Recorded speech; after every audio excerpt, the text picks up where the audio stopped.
They said humanity had reached its peak, that we plateaued, biologically, intellectually, even spiritually, that we were just another advanced species orbiting the long twilight of cosmic relevance.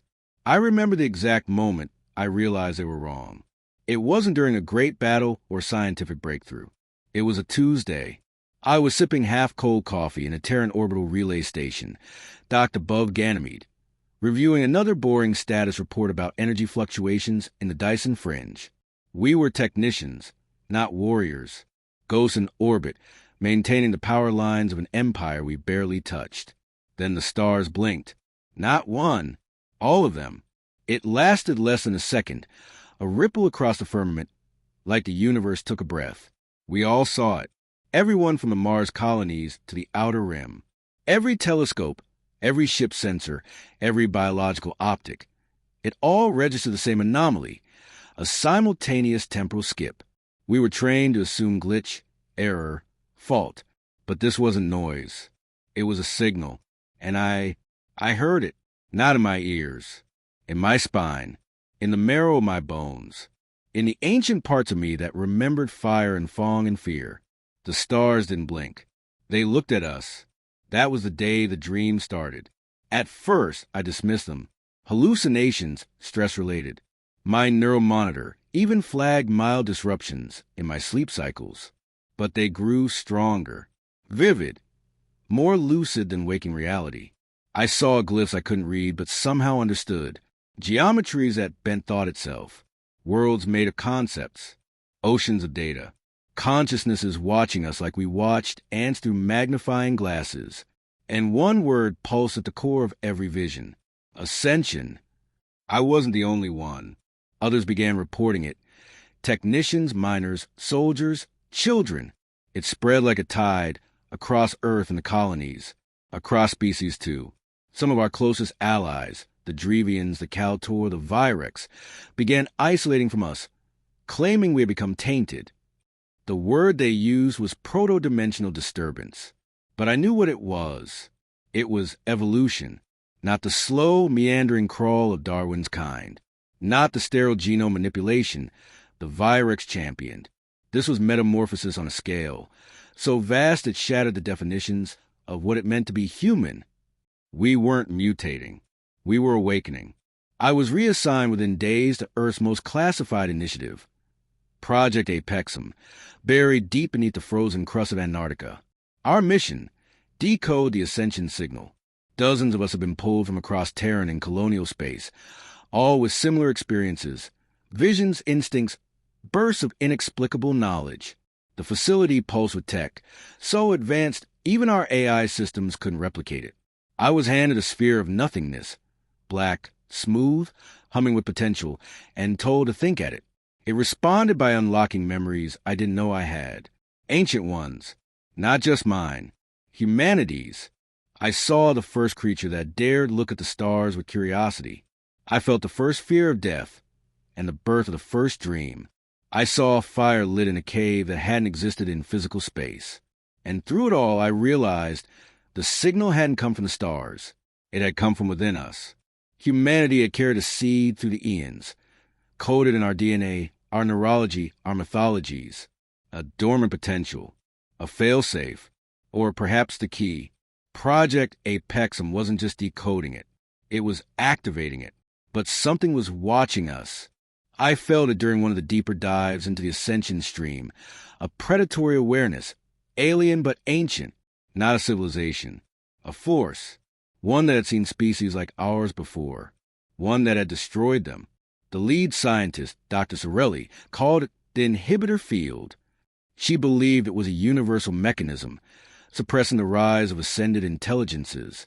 A filter built into the fabric of space-time to limit what evolution could achieve. We're about to break the glass ceiling of existence, she said. And something doesn't want us to. 3 days later, they attacked. Not ships, not drones.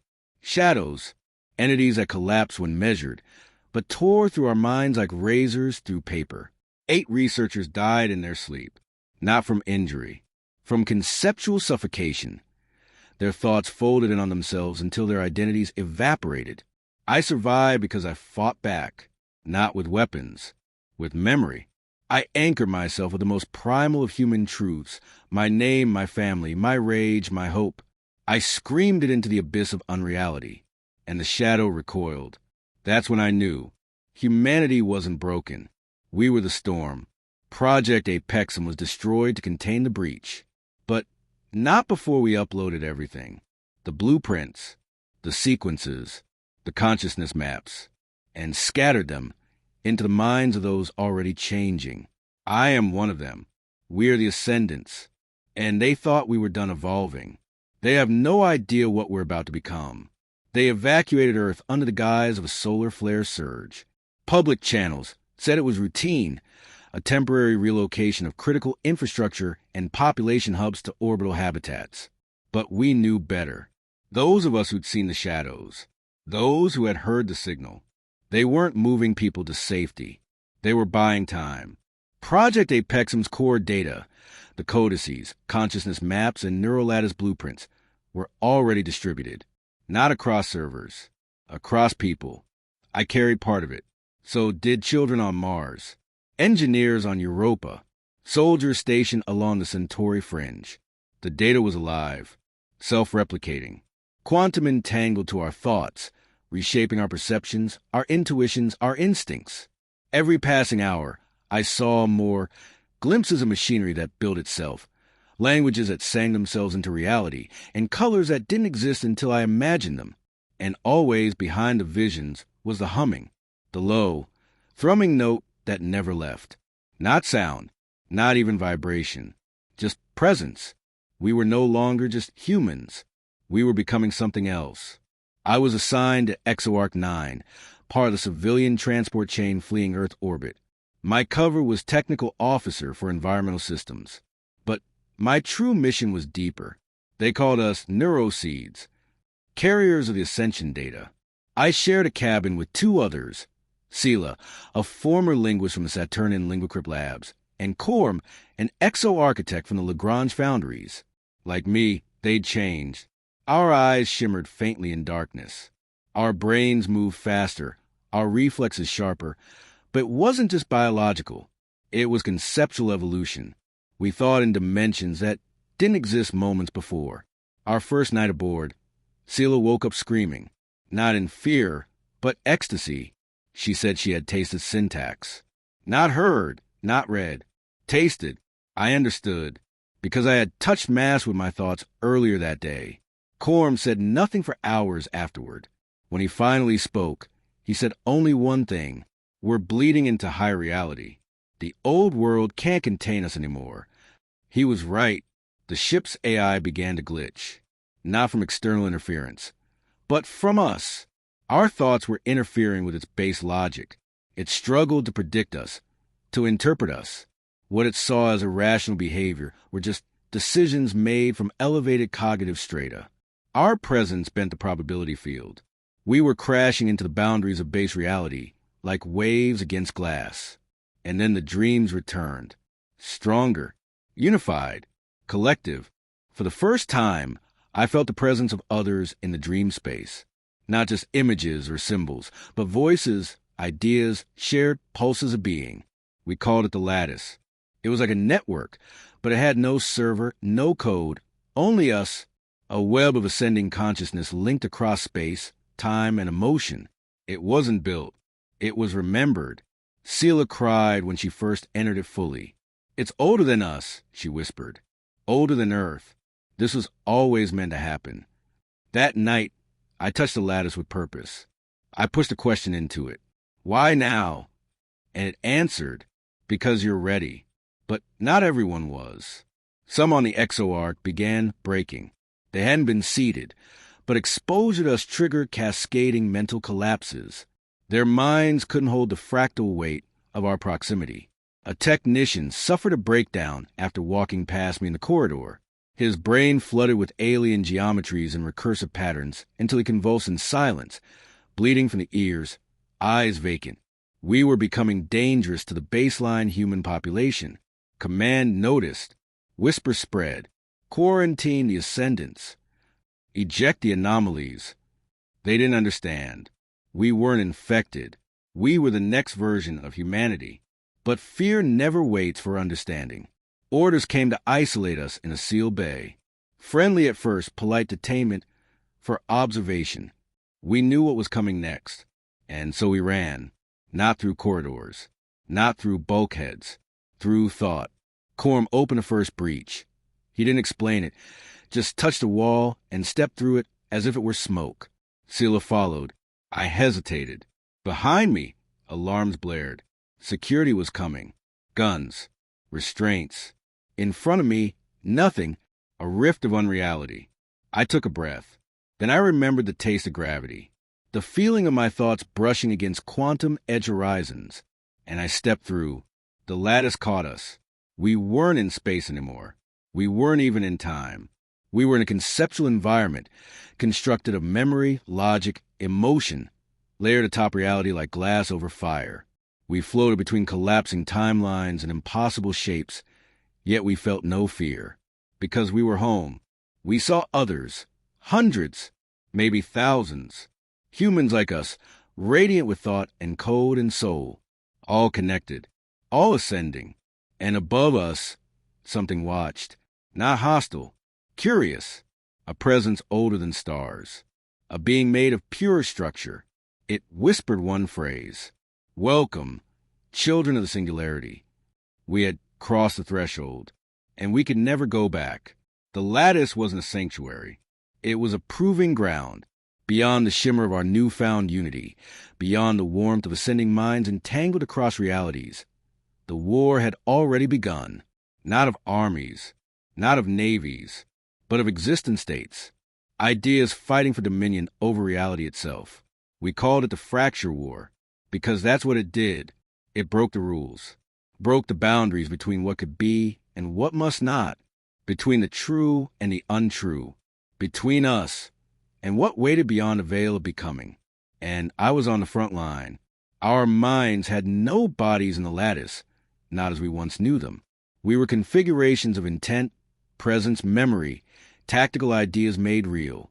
We felt shapes, not wore them. And when the first invaders came to the rupture in the lattice's edge, we felt them too. They weren't a species. They were an infection. Shadows of a dead intelligence. Remnants of a civilization that had tried to ascend too fast, too greedy, without understanding what waited at the top of the ladder. The lattice called them the null. They consumed conceptual structures, unraveled identity, erased meaning. They could not be reasoned with, because they were what remained after reason failed. Pure, perfect entropy. And they wanted back in. The null struck the same way the signal had arrived, through thought, dream, and distortion. Fracture storms they were called. Cascading waves of unreality that would burst through parts of the lattice and dissolve anything caught in their tide. We lost thousands. Each lost mind was not just death. It was unbirth. Their memories scattered, their contributions to the web erased from time, their echoes silenced. We felt the holes they left like severed limbs. Their loss made the whole of us bleed. We had no choice. We had to fight. The Ascendants formed the first thought clades, collectives of harmonized minds that acted as one. We weren't an army. We were a symphony of cognition, logic, emotion, and memory, blended into weapons of intention.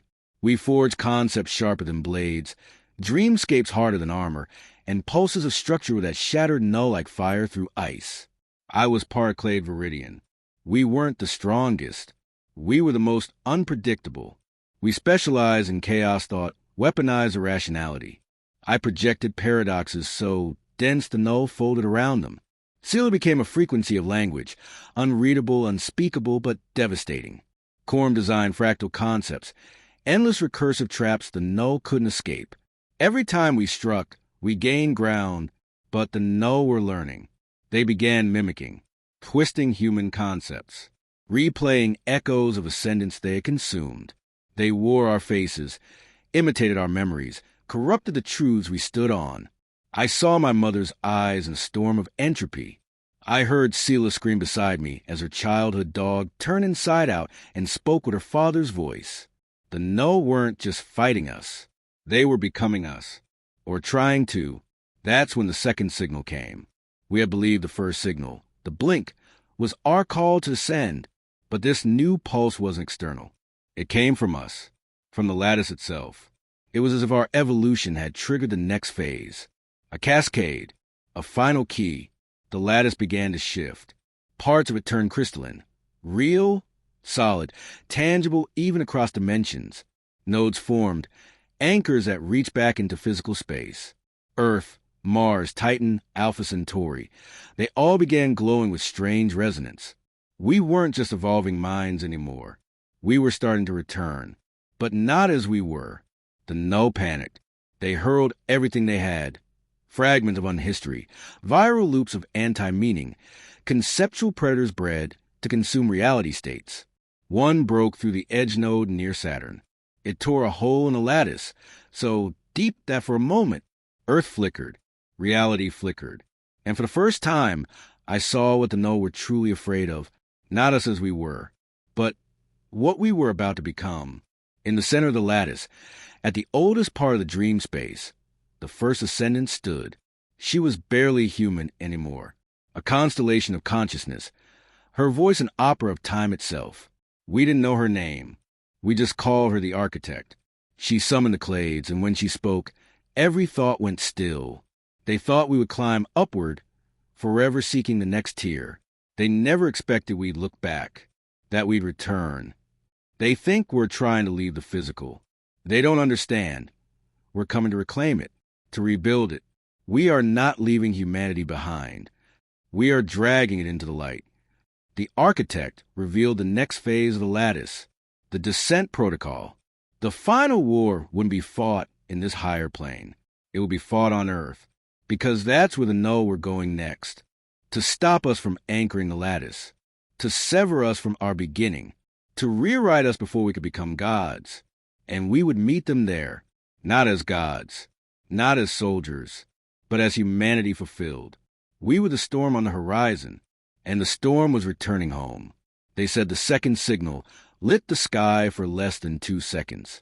To those on Earth, it was a ripple of golden aurora wrapping the globe, visible even in daylight. On Mars, it echoed as harmonic tremors through the crust.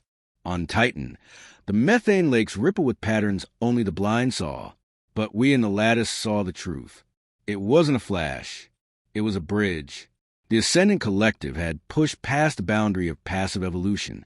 We were no longer drifting upward, divorced from reality, no longer passengers of the divine. We had chosen our direction. We were descending, not falling, returning. The lattice had grown roots, anchored in the physical across 7 planetary nexus points. Earth was the keystone, and as the clade surged back toward that singular point of origin, we watched the null converge to destroy it. We would meet them there. I emerged from the lattice at the Atlas Nexus in Antarctica, once Project Apexum's deepest vault. It was no longer just tunnels and labs. It had become something more, a synthesis of matter and mind, a living structure of ascendant design. Ice didn't melt here. It responded. Reality bent in gentle ripples. As I stepped out of the transition cocoon, I was clothed in light and memory, my body rebuilt not by DNA, but by intention, not superhuman, just finished, complete. Waiting for me was a figure clad in fractal armor, her outline shimmering with temporal drag. Scylla, but different now, taller, older, eyes made of sunglass and language. She smiled like she'd seen the birth of stars and still had time for me. "We've missed you," she said, her voice vibrating in 5 harmonic bands. Korm descended next. His presence was heavier, more structural, like walking near a gravity well. He bore geometric scars that whispered. His thoughts translated to sound, then shape. We weren't alone. Hundreds more emerged, ascendants stepping down the bridge between becoming and being. And so, humanity's army stood not above the earth, but within it. The first null strike came at dawn. Reality buckled outside the Nexus dome. Air stilled, time skipped, and shapes impossible to describe slid across the Antarctic plains. They didn't march. They didn't fly. They unfolded. They struck at conceptual anchor points, trying to collapse the bridge from the other side. 7 planetary beacons, all targets, each guarded by a clade. Atlas, Earth. Helion, Mars. Echo Vault, Europa. Sundial, Titan. Arbor's Crown, Venus. CRYTH, Lunar Dark Side. And Nexus Prime, a mobile node, carried into mind the architect herself. We were no longer defending cities. We were defending the past, the present, and the potential of human existence. We fought with more than weapons. Our battles were ideological, our willpower structured into armor, our memories into blades, our unity into storms of order that shattered null constructs into static. My first strike was a memory of my father's voice telling bedtime stories. It burned the null like fire. Sela deployed a linguistic entropy cascade, a war cry in an ancient proto-tongue that destabilized anything that heard it.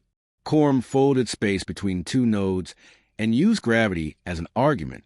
The null screamed in mathematics as their waveforms unraveled. And yet they adapted. They mirrored our tactics. They began to understand what made us human. And that terrified them more than anything, because in all their devouring, all their erasure, they had never encountered resilience like ours. At Echo Vault, a null tide ruptured the crust beneath the Europa Nexus, collapsing an entire thought clade. The survivors relayed one word through the lattice before they blinked out of reality: Ascension inversion. The null were experimenting, trying to use the very code of the lattice to create their own anti-human framework. Twisted parodies of us appeared in the field, anti-ascendants, formed from corrupted thoughts and broken timelines. They weren't just null. They were reflections, failures made flesh. And one of them wore my face. I met it in the shattered plains outside the Atlas Dome. We clashed in a storm of memory and unmemory. It hurled pain I had buried, losses, guilt, regrets. I countered with joy, with truth, with a singular defiance that burned like nova flame. You think I fear my brokenness? That is where my strength is born. My echo screamed, and then it cracked. The null don't understand what it means to rebuild yourself after fall, but humans do. It's our defining trait. The architect arrived mid-battle. She did not fight with fire. She spoke, and the earth listened. The sky turned silver. The stars stilled. And for one breathless moment, even the null hesitated. She placed a final lattice anchor into the core of Earth. It wasn't technology. It was forgiveness, the purest of human thoughts. Forgiveness for the species we were, for what we had done, for the pain we caused climbing here. Forgiveness for ourselves. And that idea, that concept became real. A new physics cascaded through the Nexus, and the null began to unravel. They fled, not defeated, but repelled, because in that moment, they realized they hadn't come to fight gods. They had come to fight humans who remembered what it meant to be human. That's what they could never become. That's why they would always lose. We stood atop the icy dome, watching as the bridge between dimensions stabilized. The lattice and physical space now in balance. We hadn't escaped humanity. We had finally defined it. And now we had work to do. They called it the equinox moment, that perfect alignment between the ascendant lattice and baseline reality. For 13 minutes, Earth existed in full resonance with the lattice. Thought shaped matter. Intent sculpted time. The line between consciousness and creation vanished. We stood on the threshold of godhood, and we waited, not to ascend further, but to choose. The architect hovered at the center of the Nexus platform, suspended by nothing, her luminous form shifting like auroras wrapped in a human silhouette. All around her, ascendants stood silently, clades merged in unified presence. We no longer needed words, yet she chose to speak aloud, her voice reverberating in the bone and the soul. The war is not over, she said.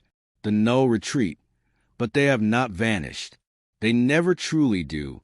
They wait for us to forget, to weaken, to doubt. But we do not fear them. She raised her hand, and the sky above the earth pulsed, not with light, but truth.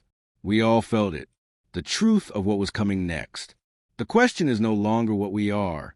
It is who we will be. Then she turned to us, one by one. Her gaze felt like falling into stars. When her eyes met mine, something passed between us. A vision, a future I hadn't chosen yet, but already knew I would. A choice. She spoke my name, not the one I was born with, but the one I had become. Valen, It is time. Each ascendant had been shaped by their path through the lattice. Some were warriors of thought, some architects of reality, others were memory weavers, or singers of fate. I was something else, a bridge. I was born not to leave the old world behind, but to bring both together. I could still feel it, the grit of dirt under fingernails, the ache of lungs after laughter, the sting of tears that meant something. I remembered being human, not just in form, but in heart, and the architect had seen it. You will return to them, she said, not as an icon, not as a god, as a reminder. We do not rise alone. They gave me 1 hour, the last before the lattice permanently decoupled from Earth's surface to stabilize across the system. It would remain tethered but distant, like a moon in higher dimensions, always present but rarely seen. I was tasked with delivering a final message, not to the politicians, not to the military, but to the people. I stepped onto the platform at the United Terran Assembly in New Geneva. The ascendants had cleared the airspace, rerouted satellites, even quieted the sunstorm with psychic shielding. Billions watched, from Earth to the moons of Neptune. They saw me as something more than human, and that terrified me. So I told them the truth. We never evolved away from you. I said, we evolved through you. The dreams, the fears, the struggles, all of it mattered. The worst of us, the best of us, it was all real, and that's why we made it. Ascension isn't a ladder you climb. It's a door you open together. I held out my hand, palm bare. We didn't become gods. We remembered how to be whole. Some wept. Others stood in silent awe. Many did not understand, but some felt it, the pulse, the resonance. Children most of all, because they still remembered how to believe in things without needing proof. When I returned to the Nexus, Sela was waiting.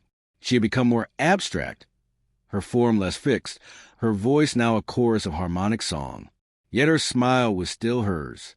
She placed her hand over my heart and said, "You anchored us." I wanted to believe that, but I still saw the fear in the crowd, the suspicion, the awe. I had walked among them, and still I knew we had not yet finished ascending. We had only begun.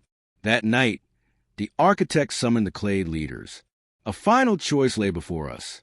We could fully transcend, leave the solar system behind, seed ourselves into quantum latticework of space-time, and evolve beyond even form. Or we could remain guardians, mentors, bridges, not rulers, not gods, examples. I looked out over the earth.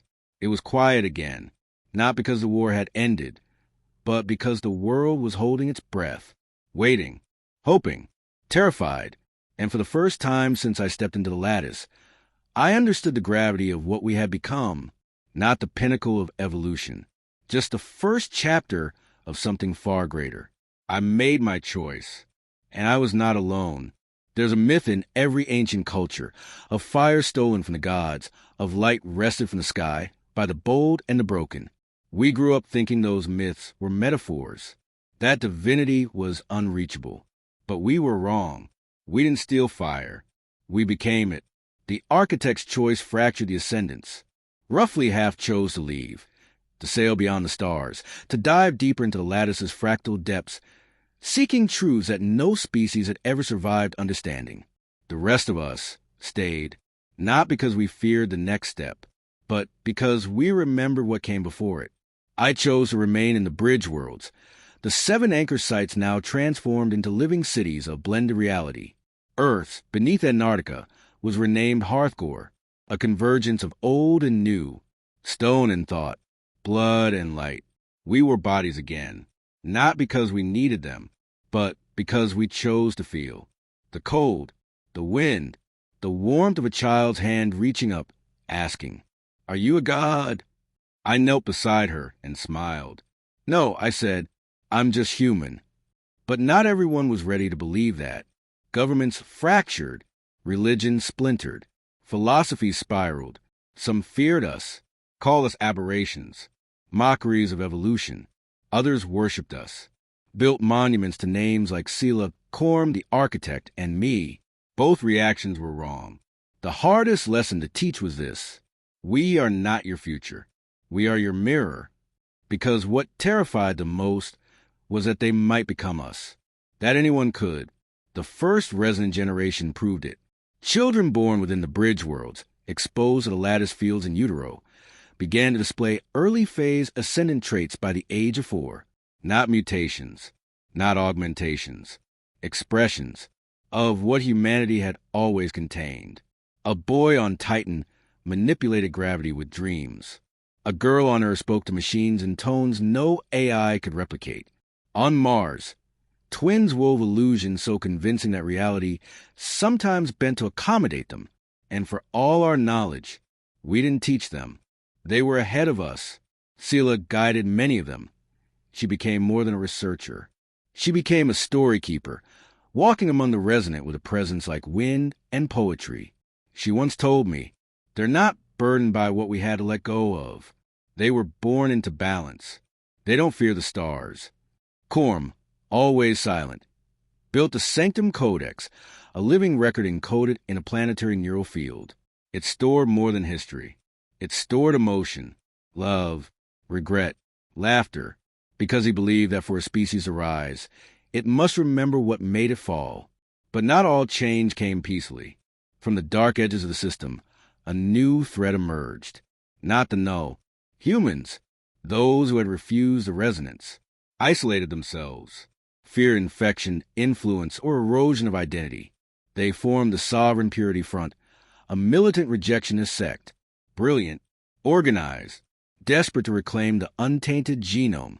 They saw us not as saviors, but as usurpers. The first attack hit Bridge World CRYDH. A viral cascade coded in retrotemporal logic detonated within the moon's conceptual substrate. 20 ascendants died, not physically, but permanently. Their lattice anchors were severed, their echoes lost. It was a message: return to human, or be erased.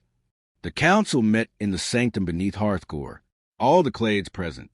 Tensions high, voices overlapping like storms. Should we strike back? Should we ascend and abandon the conflict? Or should we stay and endure? The architect, now little more than a radiant presence within the lattice itself, spoke only once. Every species faces a test not of power, but of restraint. Do not prove them right by proving them wrong. Show them we remember where we came from. I volunteered to negotiate, not because I thought I'd succeed, but because someone had to look them in the eye and say, "I am still you." I stood in the Sovereign Assembly on the Mars orbital ring. No armor, no light, just me, flesh, bone, breath. They expected spectacle. I gave them silence. They asked what I wanted. I told them the truth, to walk forward, without leaving anyone behind. You call us broken, but we are not separate. We are your next breath, and you are ours. Fight if you must, but understand, evolution is not conquest. It is invitation. And you are still welcome. Some spat, some shouted, but some listened, and that was enough. Peace did not come in a single day, but it began with a single moment. And that's all humanity has ever needed. One spark, one voice, one impossible choice. Made anyway. It began with fire, not destruction, not war, creation. A resonant child born on Europa spoke his first word, and a new particle appeared in a lab 6 systems away. It didn't obey known laws. It didn't decay. It sang. The scientists didn't know what to call it. We named it the Akun, a particle of thought, tethered to meaning. The first proof that intention could structure reality without violating it. It was the beginning of post-star civilization. Because when you can rewrite existence with the rhythm of your heart, you don't need suns anymore. But even in the light of miracles, humanity asked the same question we always had. What now? The null had vanished into the outer dark, fleeing from species that refused to be erased. The Sovereign Purity Front dissolved slowly, as generation after generation found the bridge between fear and understanding easier to cross. Earth healed. Mars blossomed. Even the dead moons hummed with symphonic life from the lattice's resonance. And still we asked, What comes after becoming? The architect answered, or rather, her final echo did. She had left a message embedded in the deepest node of the lattice, time-locked until the system's resonance reached peak alignment. It played across every clade, every settlement, every orbit. Not a warning, not a command, a reminder. You did not evolve to become gods. You evolved to become worthy of creation. The stars were not your destination. They were your reflection. What comes after evolution is not transcendence. It is compassion. It is return. To those behind you, to the ones still crawling, still struggling, they are not lesser. They are you, and your task is to reach back. And so we did. We returned to forgotten, not just places, planets abandoned, satellites lost, colonies written off as failed. We returned to the broken people, the outcasts, the frightened, the ones who looked at Ascendants and saw only fear or envy or shame. We reached back and said, "You're not late. You're right on time." The lattice restructured. No longer a hierarchy, a horizon. Not everyone would ascend. Not everyone had to. Some simply stood at the edge, felt the resonance in their veins, and smiled. Content, because now humanity had found peace with itself. And for the first time in galactic memory, that mattered more than power. It's been decades since I first stepped into the lattice. I've aged slowly, not because of tech, but because I chose to walk beside those who age, who break, who die, because in their eyes, I still see the fire we came from. And I never want to forget that. My name is Valen. I am not a god. I am not an evolution. I am a reminder that humanity was never done evolving. We were only just beginning. And now, we become the kind of species others evolve toward.